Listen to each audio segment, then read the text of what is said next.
안녕하세요. 달빛 낭독입니다. 오늘 소개할 책은 현문 미디어에서 펴낸 권현정 작가의 세기를 넘나든 조선의 사랑입니다. 역사에 기록된 사실들을 재구성한 조선 최고의 러브스토리. 권현정 작가는 이 책을 쓰면서 이런 말을 했다. 500여 년 조선의 역사에서 여인들의 모습은 철저하게 남자들의 뒤에 감추어져 있다. 왜 조선 여인들은 역사의 전면에 등장하지 못하고 그림자처럼 혹은 무생물처럼 그려지고 있는 것일까? 조선은 성리학의 나라이기 때문이다. 성리학은 북의 중심의 가부장적인 이념이기에 여인들에게는 체계적으로 학문을 갈고 닦을 기회가 거의 차단되어 있었다. 만일 우리에게 조선을 대표하는 여성을 꼽으라고 한다면 아마도 대부분 신사임당을 떠올릴 것이다. 하지만 조선의 여인들을 기억할 때 왜 현모양처와 연려 아니면 구중궁궐에서 암투를 벌이던 여인들만을 떠올려야 할까? 아무리 여인들에게 불합리했던 시대라고는 하나 자신의 사랑에 가장 솔직하고 충실했던 여인들은 과연 없었을까? 그 의문을 품고 새로운 눈으로 기록을 뒤진 것이 이 책의 출발이다. 이름도 생몰연대도 인생의 흔적조차 제대로 남아있지 않은 여인들을 쫓아가는 여정은 예상보다 훨씬 험난했다. 그녀들의 존재는 남자들의 기록 한쪽 귀퉁이에 파편처럼 숨어 있었다. 이 책 조선의 사랑은 9화로 나누어져 있다. 제1화는 경성기녀 홍랑의 끝없는 기행, 제2화 천재 시인 이옥봉의 비극, 제3화 김점용과 그 연인의 죽음, 제4화 조선 최고의 삼각관계, 제5화 세조의 큰딸과 김종서 손자의 사랑, 제6화 삼호정시회의 여자들, 제7화 이장공과 분이의 버들잎 사랑, 제8화 단경왕후 신씨의 붉은 기다림, 제9화 빙어각 이씨의 사랑으로 이루어져 있다. 그중 오늘은 7일의 왕비 단경왕후 신씨의 붉은 기다림을 소개하겠습니다. 제8화 7일의 왕비 단경왕후 신씨의 붉은 기다림. 오늘도 궁으로부터 소식은 없다. 궁에서 나온 후 얼마나 시간이 흘렀을까? 10년, 20년, 30년, 무려 40년이나 지났다. 그 기나긴 세월 동안 원망과 분노, 슬픔, 그리고 그리움의 감정들은 아주 조금씩 옅어져 갔다. 그리고 어느 순간 티끌이 되어 날아가 버렸다. 아니, 그렇다고 믿었다. 하지만 정신을 차리고 보면 어느새 자신은 뜰에 나와 있다. 뜰에 우두커니 서 있는 자신이 처량해서 신씨는 고개를 떨구고 말았다. 마음속에서 기억 속에서 지워져 버렸다고 잊어버렸다고 1000만 번 다짐했건만 습관은 좀처럼 떨쳐내지 못했다. 마음보다 몸이 더 기억하는 습관, 바로 기다림이라는 무서운 습관이다. 이후에 어떻든 뜰에 나와버렸으니 산책을 하기로 했다. 뜰을 둘러싼 풀들과 나뭇잎들을 찬찬히 살펴보니 온통 갈빛으로 물들어 있다. 어느새 가을이 깊었다. 갈빛 나뭇잎들을 한참 동안 눈으로 붙들고 있던 신씨의 입에서 탄식이 새어나왔다. 이제 곧 겨울이구나. 올겨울은 또 어찌 보내야 하나. 신씨는 겨울이 싫었다. 살갗을 파고들다 못해 뼛속까지 얼어붙게 만드는 칼바람의 추위가 지긋지긋하게 싫었다. 하지만 신씨가 진심으로 근심하는 건 칼바람의 겨울이 아니다. 엄동설암보다 더 무서운 외로움이다. 사람의 그림자를 본 적이 언제던가. 신씨가 가만히 손가락으로 날짜를 세어본다. 그러다 손가락을 힘없이 떨어뜨린다. 셀 필요가 없는 것이다. 오래전부터 손님들은 발길을 뚝 끊었고 하인들도 신씨를 보면 화들짝 놀라거나 슬슬 피하는 눈치다. 무례한 인간들. 하지만 신씨는 그런 손님들도 하인들도 이해할 수 있게 되었다. 자식도 없고 남편도 없고 부모도 없다. 그녀는 오직 혼자다. 훗날 단경왕후로 추존되는 그녀는 40년 전에 조선의 국모였다. 하지만 갑자기 궁에서 쫓겨나 지독한 외로움과 싸우며 무려 반백년을 홀로 살았다. 40년 전 그때 왜 궁에서 쫓겨나야만 했을까? 아무리 곱씹어봐도 궁에서 내쳐질 만큼 잘못한 일은 없다. 당시로선 어쩔 수 없었다고. 왕을 지키려면 자신이 흔적도 없이 사라져 주어야 한다고 마음을 고쳐먹지만 갑자기 노여움이 서러움이 몰려온다. 그렇다면 왜 왕은 40년 동안 자신을 부르지 않았는가? 왜 지금도 궁으로 돌아가지 못하는가? 신씨의 마음속에서 수많은 의문들이 꼬리에 꼬리를 문다. 그 의문들은 날카로운 칼날이 되어 신씨의 가슴을 난도질하고 있다. 아직도 마음은 지옥. 이 지옥에 따뜻한 햇살이 깃들려면 얼마나 더 세월이 필요한 것일까? 어려서부터 신씨는 인내심이 강했다.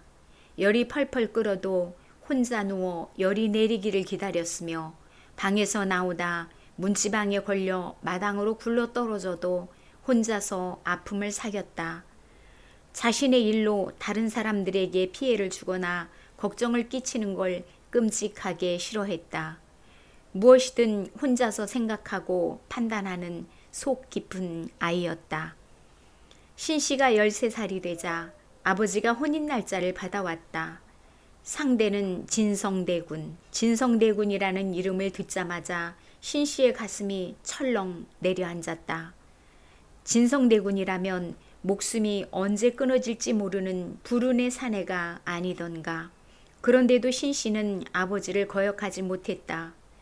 지금까지 아버지를 거역한 일도 없거니와 조선의 여자로서 혼인 상대를 자신이 고른다는 건 있을 수도 없는 일이었다.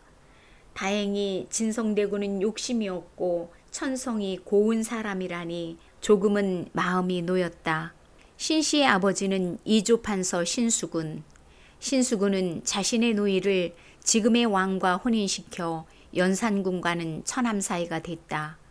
그런데 왕의 처남만으로는 성이 차지 않았던지 이번엔 자신의 딸을 연산군의 이복 동생인 진성대군에게 시집 보내려고 했다.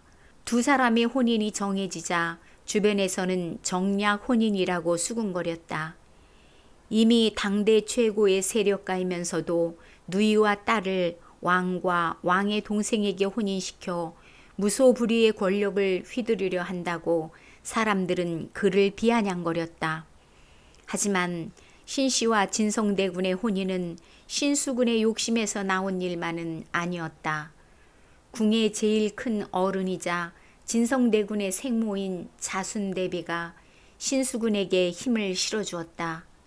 어린 시절 연산군은 자순대비를 친모로 알고 자랐으나 언젠가부터 자순대비가 친모가 아니라는 것을 눈치챈 듯하였다. 왕좌에 앉은 연산군은 강력한 왕권 확립을 목표로 신하들을 압박하기 시작했다.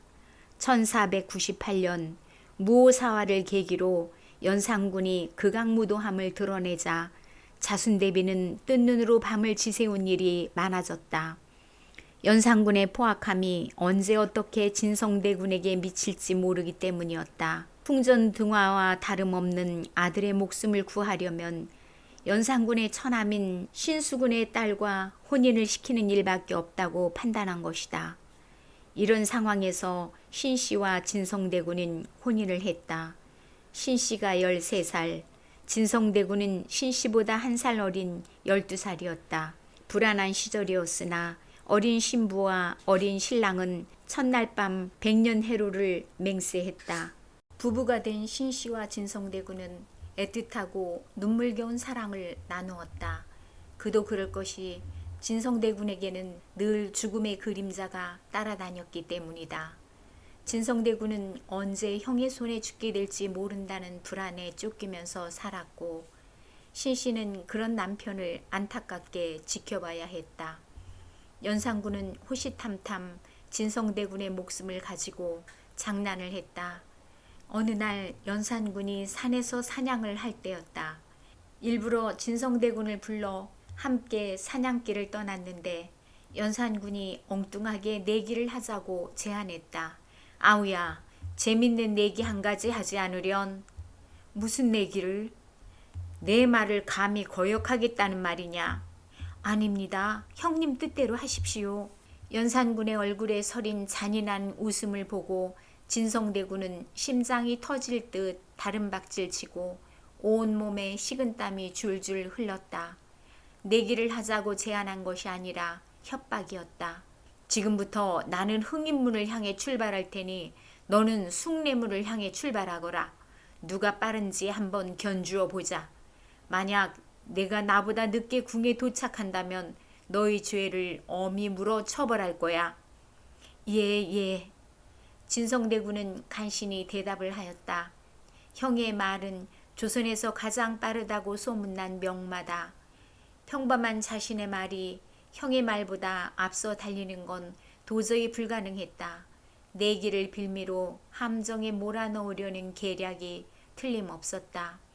마침내 오늘 형의 손에 죽는다고 생각하니 진성대군은 사지가 떨렸다. 그때 서형인 영상군이 금방이라도 무너져 내릴 듯한 진성대군의 어깨를 부여잡았다. 너무 걱정하지 마십시오. 제 말은 주상전하의 말보다 훨씬 빠릅니다. 정말입니까, 형님? 그럼요. 제가 몹시 사랑하여 오랫동안 조련한 놈입니다. 영상군은 즉시 하인의 옷으로 갈아입고 자신의 말에 올랐다. 그리고 진성대군이 탄 말의 고삐를 잡고 달리기 시작했다. 두 마리 나란히 달리니 속도가 점점 붙어 거센 바람이 일었다. 결국 진성대군의 말이 연산의 말보다 먼저 도착했다. 연산군은 연방 의심의 눈초리를 보냈으나 내기는 분명 내기였다. 너는 참으로 운이 좋구나. 이번 내기의 승자는 너이니 죄를 물을 수 없다. 다음 내기는 어떨지 기대해보자꾸나. 영상군의 지략으로 목숨을 건진 진성대군은 젖은 솜처럼 무거운 몸을 이끌고 집으로 돌아왔다. 맥이 빠진 진성대군을 위로하고 감싸준 사람은 부인 신씨였다. 대군 마마, 마음을 굳게 먹으세요. 자순대비 마마가 궁에 있사오니 주상전하도 마마를 함부로 해치지 못할 것입니다. 나를 쏘아보는 형님의 눈을 부인이 봤다면 먹이를 코앞에 둔 맹수 같았소. 형님이 나를 부를 때마다 무섭고 두려워 견딜 수가 없소. 두려운 빛이 얼굴에 드러나면 주상전하는 더욱 마마를 놀리려 들 것입니다. 호수처럼 잔잔한 얼굴로 전하를 대하소서. 노력해보겠소. 진성대군은 신씨의 어깨에 자신의 머리를 기댔다. 자애롭고 현명한 신씨는 진성대군을 달래기도 하고 어루기도 하면서 용기와 희망을 실어주었다. 아들의 목숨을 담보로 내기를 했다는 소식을 듣고 자순대비는 곧바로 연산군을 찾아갔다. 그리고 연산군 앞에서 무릎을 꿇었다. 어린 시절 연산군을 친어머니 못지않게 길러준 자순대비는 연산군에게도 존경스럽고 어려운 존재였다. 그런 자순대비가 무릎을 꿇고 있지 않은가. 연산군이 놀라 물었다. 대비마마 어찌 이러십니까? 몸둘 바를 모르겠습니다. 주상, 제발 진성대군을 살려주시오. 나를 봐서라도 진성대군을 살려주시오. 대비마마, 저와 진성은 형과 아오입니다. 아오의 목숨을 빼앗는 형이 세상 천지에 어디 있단 말입니까? 심려하지 마세요. 고맙소. 내 주상의 약조를 철석같이 믿겠소. 연산군 일기와 중종실록에는 진성대군의 목숨이 위태로워지자 궁의 제일 큰 어른인 자순대비가 고육지책으로 연산군의 발밑에 무릎을 꿇었다고 전한다. 왕실의 위엄이 한순간에 무너지는 참혹한 순간이었다. 생모인 윤씨가 폐비가 되어 죽은 사실을 알게 된 연산군은 생모의 죽음과 조금이라도 관계 있는 신하들은 모조리 죽여버렸다.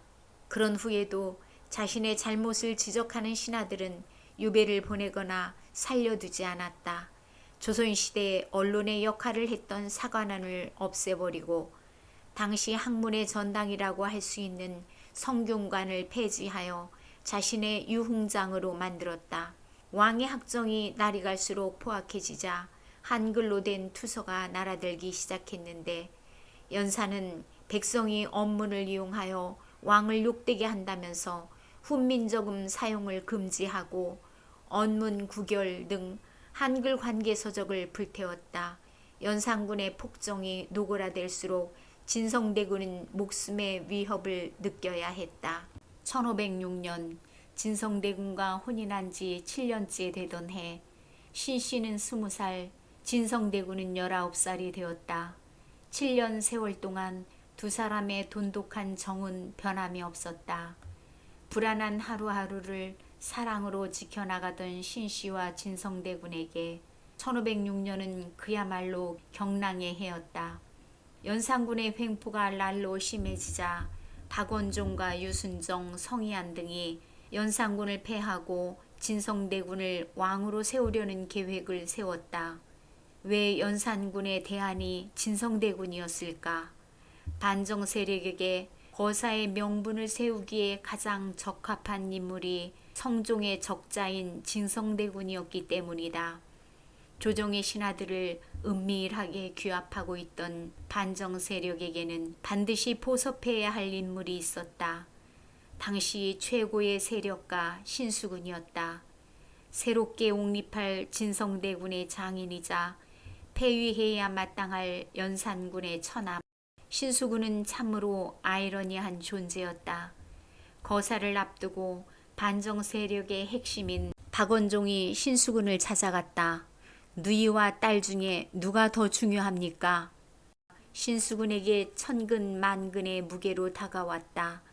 조정의 신하들이 대부분 뜻을 같이 하고 있다는 걸 신수군도 이미 알고 있었다. 신수군은 운명의 갈림길에 섰다. 어떻게 할 것인가? 비록 지금의 왕이 포악하긴 하지만 세자가 영명하니 다만 그를 믿고 살 뿐입니다. 반정에 가담할 수 없다는 분명한 거절의 뜻이었다. 신수군은 딸이 아닌 누이를 선택한 것이다. 반정 세력들은 거사에 앞서 신수군을 제거하기로 뜻을 모았다. 1506년 9월 1일 초승달도 없는 칠흑 같은 밤, 반정 세력들은 궁으로 들어가기 전 먼저 군사를 보내 진성대군의 집을 에워쌌다. 만약 계획이 탄로 나서 누군가 진성대군을 제거한다면 반정은 실패로 끝날 게 분명했다. 진성대군의 집은 군사들의 말발굽 소리로 어지러웠다. 혼비백산한 하인들이 진성대군에게 아뢰었다. 군사들이 대문 앞에 속속 직결하고 있습니다. 무슨 변고가 난 듯 싶습니다. 진성대군은 공포에 떨었다. 조정의 신하들이 형 연산군을 폐위하고 자신을 옹립하려 한다는 소문은 이미 도성에 파다하게 퍼져 있었다. 그 소문이 자신의 귀까지 들어왔는데 형이 듣지 못했을 리 없다고 생각한 것이다. 올 것이 왔구나. 형이 군사들을 시켜 자신을 잡아들이려고 하는구나. 잡혀 들어가 혹독한 국문을 받느니 차라리 자결을 하는 게 낫다고 생각한 진성대군이 칼을 뽑아들었다. 부인 신씨가 막아서자 진성대군이 울부짖었다. 형님의 손에 붙들려 처참하게 죽기 싫습니다. 차라리 이 자리에서 자결하겠습니다. 대군마마 고정하소서. 제가 상황을 알아볼 터이니 잠시만 기다려 주십시오. 신씨가 하인들에게 다급하게 명하였다. 대문으로 나가서 군사들이 탄 말머리가 밖을 향하고 있는지 아니면 집을 향하고 있는지 보고 오너라.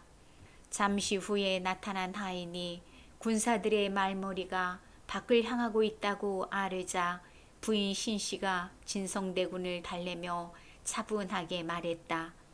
말머리가 밖을 향하고 있다면 마마를 잡으러 온 군사들이 아닙니다.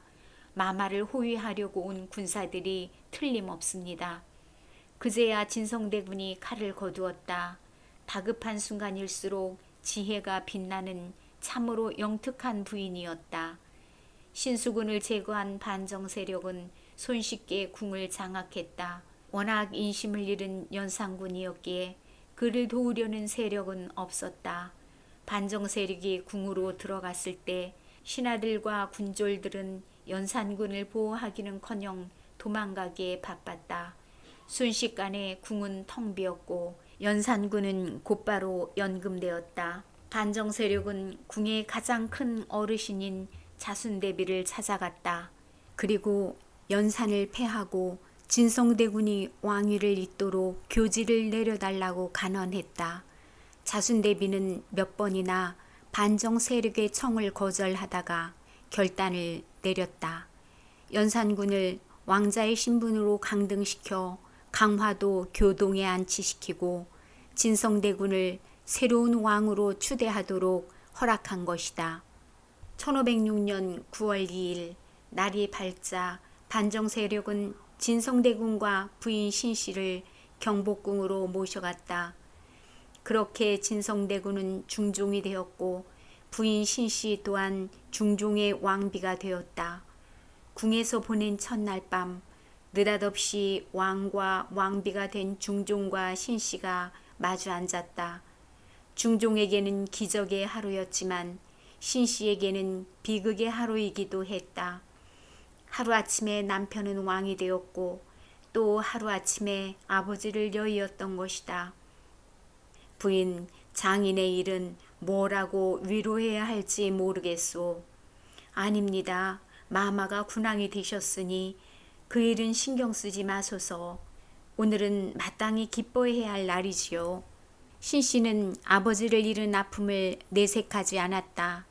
혼란스러운 조정을 수습하고 중종의 아버지인 성종이 이루었던 태평성대를 다시 열려면 왕위에 오른 남편에게 부질없는 연민을 불러일으켜서는 안 된다고 생각한 것이다. 하지만 그녀가 왕비의 자리에 머물렀던 기간은 믿을 수 없을 만큼 짧았다. 9월 9일 전국 공신으로 추대된 반정 세력은 신수군의 딸인 왕비를 폐하라고 벌떼처럼 들고 일어섰다. 훗날 왕비 신씨가 아버지를 죽인 죄를 물어 복수할지도 모른다는 두려움 때문이었다. 화근은 빨리 제거해야 한다고 판단한 공신들이 입을 모아 중종을 압박했다. 거사할 때 가장 먼저 신수군을 없앤 것은 큰일을 이루려고 한 것입니다. 지금 신수군의 큰딸이 궁 안에 있으니 계속 왕비의 자리에 있게 한다면 인심이 불안해질 것입니다. 인심이 불안해지면 종사가 어지러워지니 은성을 끊어버리고 궁 밖으로 내치소서. 사실 궁에 들어온 다음 날부터 공신들은 번갈아 가면서 중종을 찾아와 왕비를 폐하라고 설득했다. 7년 동안이나 같이 살았던 알뜰한 부인, 게다가 어려울 때마다 자신을 지켜주고 용기를 북돋워주던 은인이 아닌가. 그런 사람을 어떻게 자기 손으로 내친단 말인가. 그대들의 뜻을 모르는 건 아니나 조강지처를 어찌 버리란 말인가. 19살의 왕은 간신히 자신의 속마음을 내비쳤다. 하지만 어린 왕의 용기에도 불구하고 왕비를 폐하라는 공신들의 기세는 하늘을 찌를 듯 했다. 만약 말을 듣지 않는다면 자신의 목숨도 장담하기 힘든 상황이었다.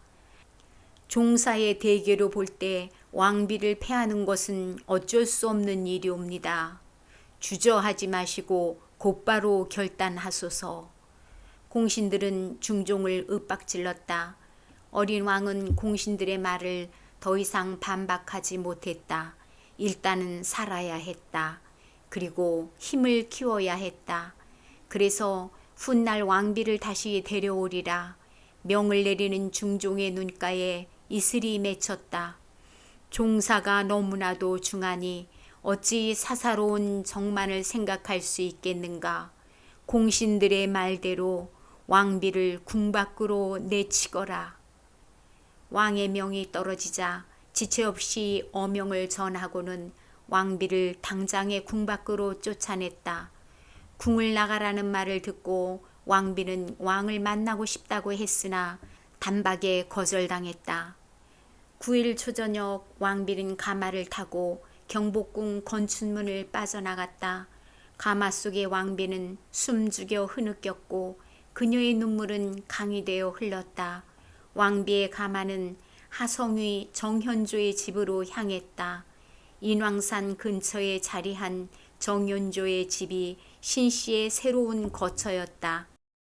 사실 신씨는 왕비로서 누구보다도 훌륭한 인물이었다. 지난 7년 동안 누구나 인정하는 현모양처로 진성대군을 보필했고 반정 당일 자결하려는 남편을 살린 은인이었다. 그런데 신수군의 딸이라는 이유만으로 즉위 7일 만에 폐위를 당하는 비극을 맞게 된 것이다. 신씨는 중종 반정으로 아버지와 남편을 잃은 가장 큰 피해자가 된 것이다. 한 사람은 경복궁에, 한 사람은 인왕산 근처에서 떨어져 살아야 했던 중종과 신씨. 서로 사랑하면서도 어쩔 수 없이 헤어진 두 사람에 대한 두 가지 일화가 전해온다. 중종은 사랑하는 부인을 지척에 두고도 갈 수 없는 자신의 신세가 원망스러웠다.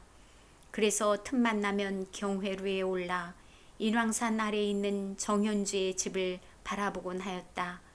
어느 날이었다. 중종이 인왕산 자락을 바라보고 있는데 붉은 치마가 어른거리는 게 아닌가. 저 치마는 부인 신씨가 자주 입고 다니던 다홍빛깔의 치마였다. 부인이구려. 이번에도 내 마음을 헤아려 위로해 주는구려. 신씨는 혹시라도 중종이 자신을 찾지는 않을까, 자신을 그리워하지는 않을까, 그러다 병이라도 나지 않을까 늘 노심초사했다. 아니, 신씨 자신이 왕이 보고 싶어 견딜 수 없었다.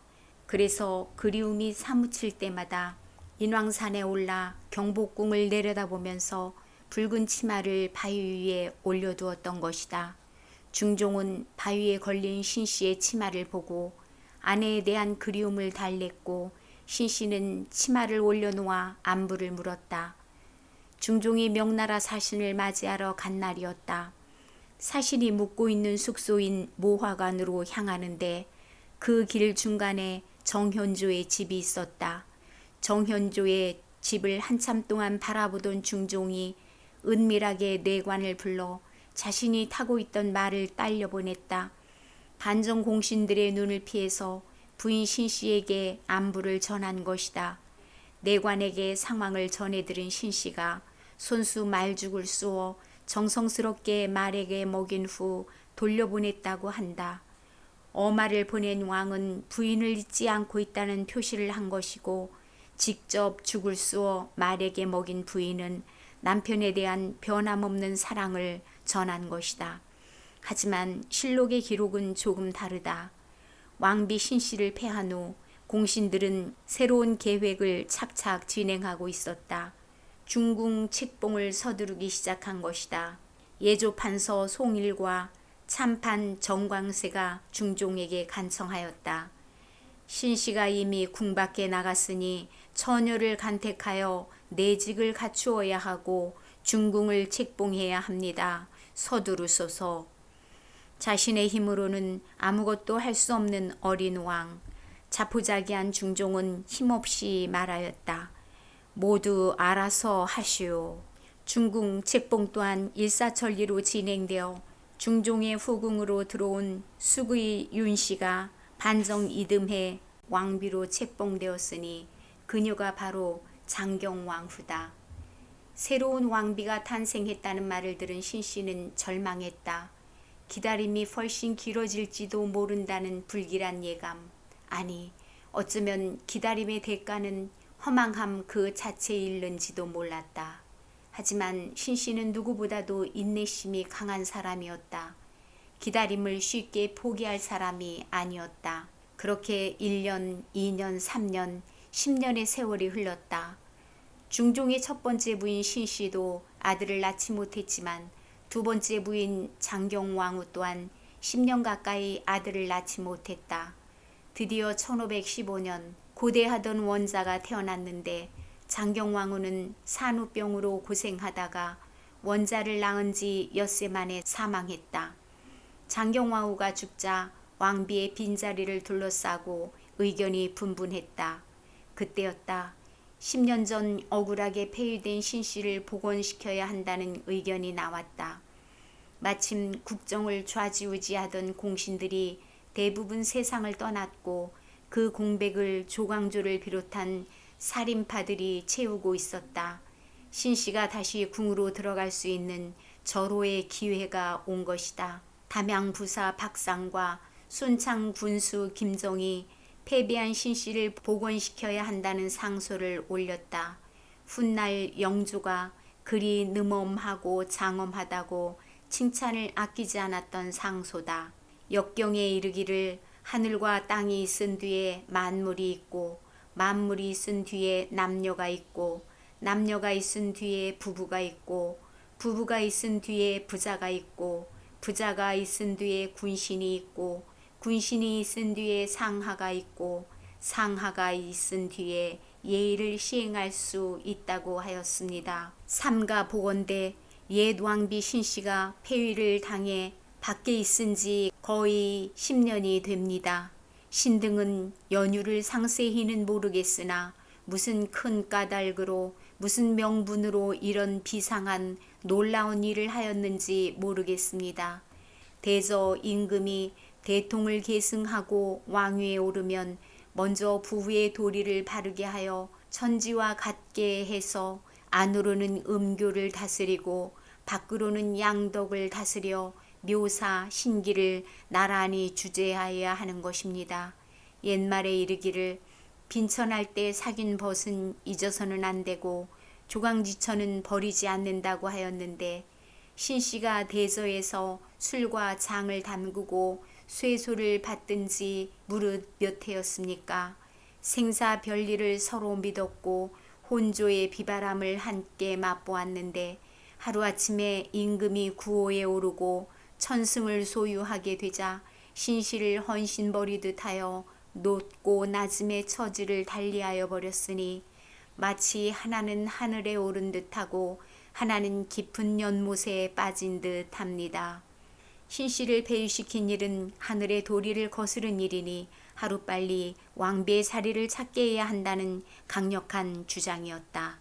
놀랍게도 중종은 이들의 상소를 무시한다. 신씨의 보기를 중종 자신이 물리친 것이다. 상소를 올렸던 박상과 김정은 삭탈 관직을 당한 후 유배를 떠나야 했다. 실록에 남아있는 중종의 변은 이러했다. 이미 원자가 태어났는데 신씨가 들어와서 아들을 낳으면 신씨가 낳은 아들이 원자가 될 것인가? 지금 태어난 아기가 원자가 되는 것이 마땅한가? 신씨를 왕비로 복원시키는 일은 결국 원자의 지위를 흔드는 일이니 절대 불가하다는 입장이었다. 사무치는 그리움을 안고 10년 동안이나 남편을 기다렸던 부인을 그 남편이 버린 것이다. 정말 무슨 이유였을까?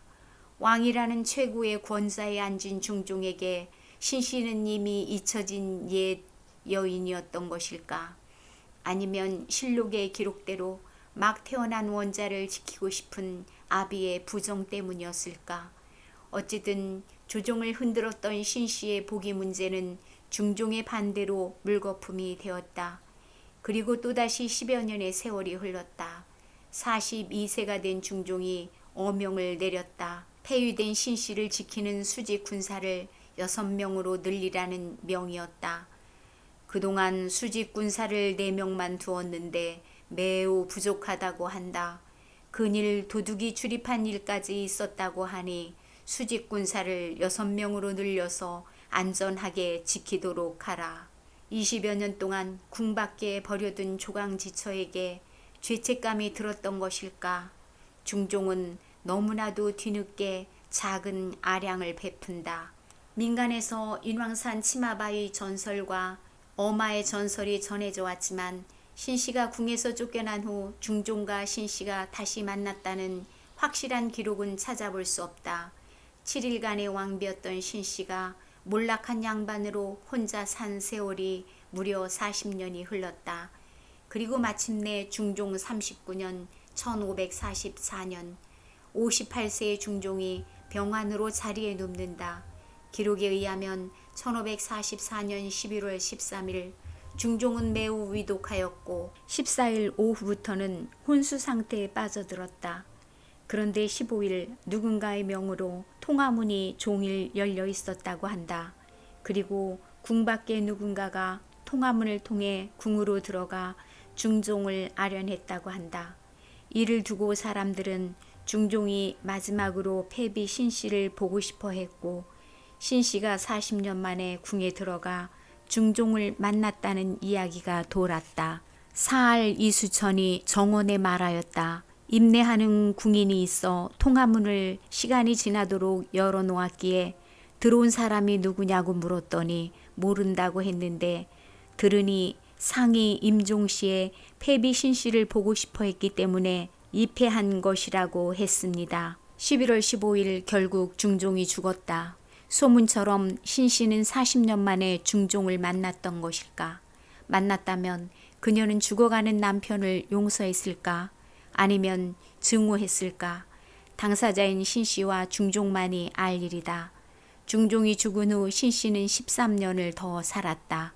그 기간 동안 아무도 그녀를 찾아오지 않았고 아무도 그녀를 돌보지 않았다. 그리고 1577년 12월 7일에 신씨는 71세를 일기로 한많은 삶을 마감했다. 왕비로 살았던 꼭 7일 만에 궁에서 쫓겨나 50여 년을 혼자 살다가 혼자 죽어갔으니 참으로 외롭고 쓸쓸한 인생이었다. 신씨의 복위는 숙종 때 다시 거론됐지만 이번에도 왕과 신하들 사이에서 의견이 일치되지 않았다.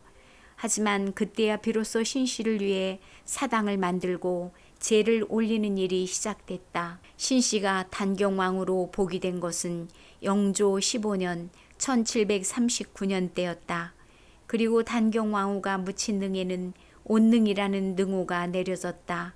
온능이란 말 그대로 평생을 자식 하나 없이 중종의 따스한 손길만을 그리워하며 살았다 해서 붙여진 이름이었다.